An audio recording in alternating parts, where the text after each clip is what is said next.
Bom, galera, então vamos lá dar a introdução, começar o módulo um e só essa primeira parte para você entender o que você está operando, o que significa o Forex, a gente não vai perder muito tempo com isso, mas é só para você ter uma noção do que você está fazendo, do que você está operando, ok? Então, o que é e como o Forex funciona?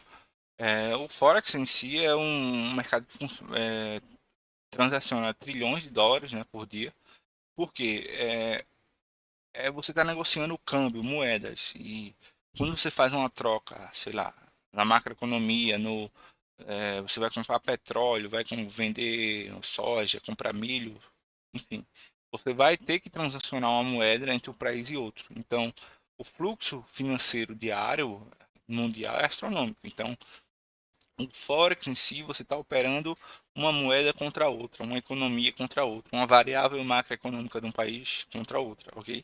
Aí, visto isso, aí a gente vai ver o quê? Tipo, a história do Forex. Por quê?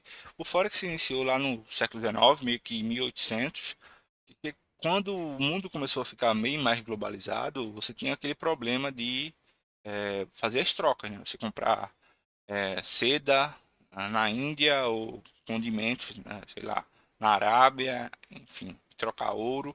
E com isso começou o mercado Forex, você buscar uma padronização e você começar a ter uma paridade entre as moedas. Porque qual o valor de uma saca de soja no Brasil que ele seja equivalente a uma saca de soja, sei lá, em outro país? Que você consiga ter essa paridade de moeda para você conseguir precificar o que você está comprando. E isso está muito ligado à importação e exportação. E aí daí surge o mercado Forex, ok? Visto isso, aí a gente vai falar por que negociar no mercado Forex.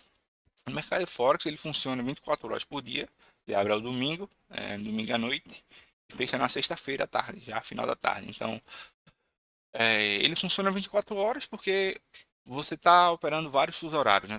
Aqui é 12 horas, a Ásia é 12 horas à frente do Brasil, enfim.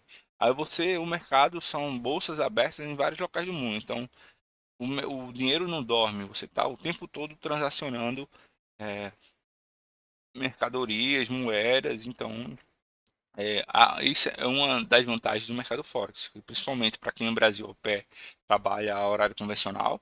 A bolsa brasileira só funciona no horário comercial, tipo das 9 às 17, se eu não me engano. Então, é, você no Forex tem uma liberdade maior para operar isso, porque você pode operar no horário asiático de madrugada, à noite.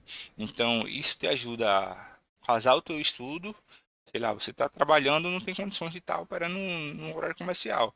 Aí você consegue operar à noite, consegue operar de madrugada e você começa a treinar e casar o teu estudo com com o seu operacional. Então, é, a vantagem, acho que principal do Forex é essa aí, em vantagem em relação, sei lá, ao mercado brasileiro, B3, índice, dólar, ações, porque você consegue fracionar bem os seus lotes, pelo menos no Forex. E a margem não é tão elevada porque você tem micro lote, né? Você consegue treinar stop, alvo e começar a se desenvolver como trader de Forex de uma maneira mais consistente do que você tá ou ter que abdicar do seu trabalho, seu horário de trabalho, pegar umas férias para poder operar no horário comercial. Então, essa é a flexibilidade, acho que principal do Forex e que acho que ajuda muita gente que está começando a operar, beleza? Então,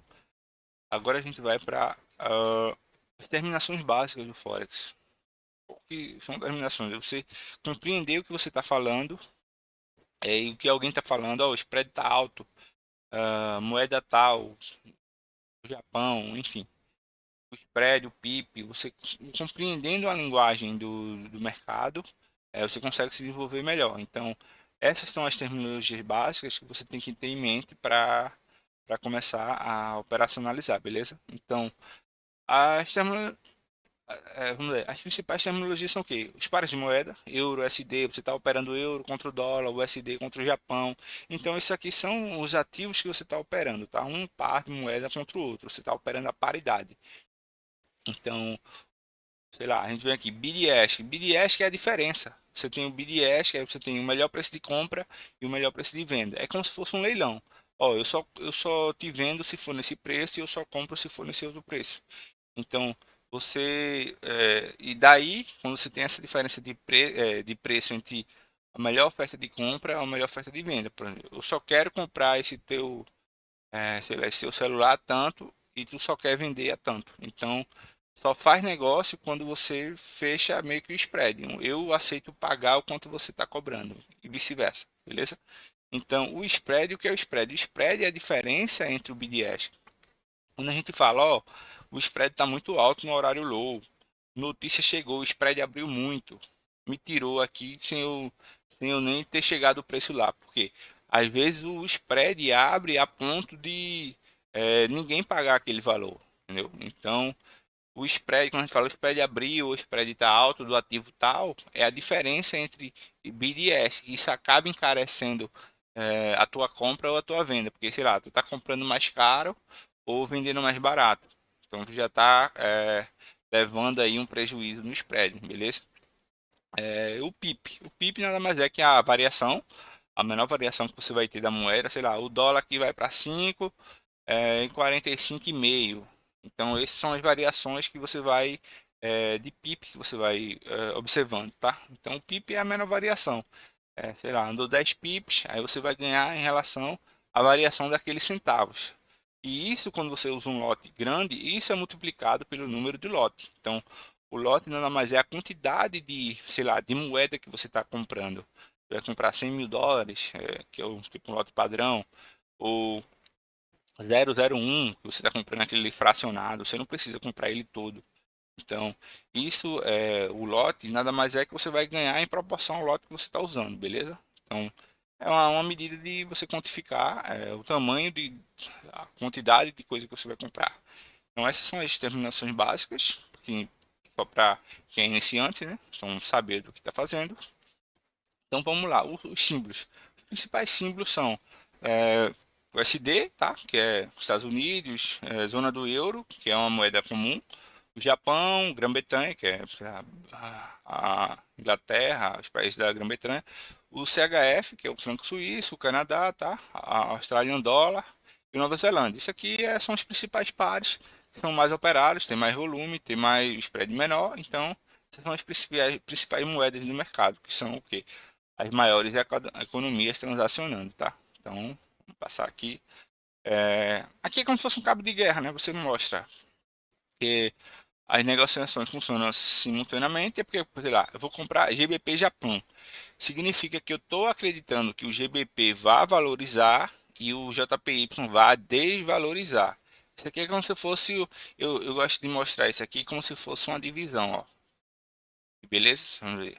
GBP Japão, eu vou comprar. Se eu compro isso aqui, significa que eu estou acreditando que ele vai subir. Isso, em tese, eu estou acreditando que o GBP vai valorizar e o iene japonês vai desvalorizar, tá? Quando eu compro o GBP Japão. Se você quiser ver, tipo, uma maneira como se fosse uma divisão, ó. Eu tenho uma divisão, ok? Se eu tenho aqui que é 4, ok, beleza. E eu tenho aqui que é 2. Se eu estou acreditando que o Japão vai desvalorizar, ou seja, se o Japão cai, aí aqui 4 dividido por 2, 2, beleza. Mas se eu tenho que o Japão desvalorizou, perdeu o valor, vamos dizer que ele foi para 1 agora. Então 4 dividido por 1 é 4. Então o GBP se valorizou em relação ao Japão. Isso aqui é só para você ter uma ilustração de como a gente vê mais ou menos isso, beleza? Significa que o Japão se valorizou frente ao GBP ou se desvalorizou e vice-versa. Ok? Então aqui mesma coisa no euro, só para você ter uma noção. As principais moedas, que como eu já mostrei, tá? Que são os principais porque eles são operados contra o dólar. Então o dólar é a principal moeda de commodity, de transacionar a transação global em dólar. Então isso aqui é os principais pares, tá? Beleza? Eles são mais estáveis, não tem tanta volatilidade. E aqui é os pares cruzados, que não negociam com dólar, tá? ele tem um spread maior, tem uma movimentação mais diferente, vai movimentar diferente dependendo do horário. Então, esses são os pares crosses ou os minors, né? Você está operando sem o dólar na paridade, beleza?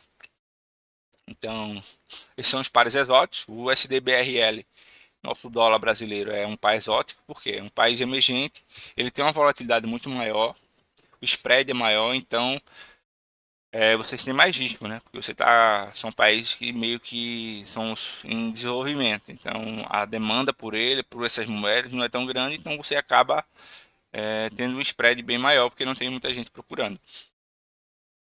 Então, pronto, aqui é o fuso horário, né, das bolsas. Então, quando o relógio, você pode procurar no Google Market Clock, que ele vai aparecer. Isso aqui você vai ver o horário em relação ao seu fuso. Sei lá, se você está Brasília, -3 ou -4 alguns estados, então você vai ver aqui o horário que está se movimentando. Então, o horário que tem mais bolsa aberta é o horário que vai ter mais, começa a ter mais movimentação. Você vem aqui Tóquio junto com vários países, então você tem uma volatilidade maior porque a liquidez, as trocas aumentaram, então o seu spread diminui, ok? Aqui é, aqui é o principal horário, quando a gente tem Londres junto com Nova York, são as maiores bolsas. E os melhores horários para operar, você começando aí a partir das 3 horas, você já tem uma liquidez maior. E depois das 3 horas ele já começa a enfraquecer, tá? As bolsas vão fechando e você vai tendo menos liquidez e menos negociação.